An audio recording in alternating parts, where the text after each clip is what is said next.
你話你要遠走他鄉，去一個陽光照、雨未停嘅地方。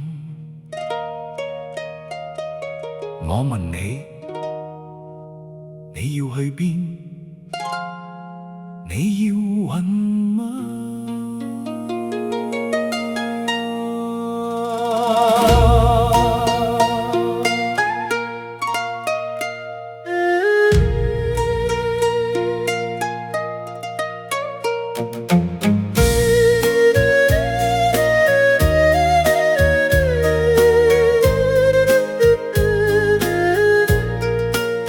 聽講你已經飛走遠方，去到一個雨落不停嘅天光，陽光之中帶點蒼涼，似你眼中未講嘅迷惘。你似一隻鳳凰高飛，離開舊地唔再回望，風中帶住你嘅方向，卻唔知終點響邊一方。你去邊啊？你搵緊乜嘢？人生咁短，點解仲要問多啲？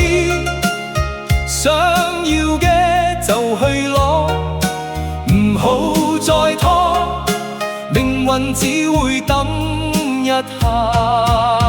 答案我冇，唔敢講多，路要你自己一步步過，或者答案唔係遠方，就係你心入面嗰個。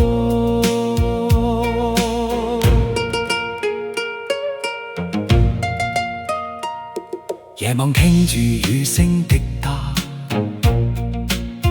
好似你心事一聲一聲落。世界太大，人太孤單，有時連自己都唔識講。你話想搵真正嘅答案，問天問地都冇回響。其實最深嗰段方向，一直藏喺你心中央。鳳凰飛過千山萬水，未必搵到真正歸處。人若迷失於遠方之中，不如停低問問自己。你去邊呀？你搵緊乜嘢？人生咁短，點解仲要問多啲？想要嘅就去攞，唔好再拖，命運只會等一下。答案我冇，唔敢講多，路要你自己一步步過，或者答案唔係遠方，就係你身邊嗰個。若有一日你飛到盡頭，記得回頭望一望，可能你一直追緊嘅夢，從來未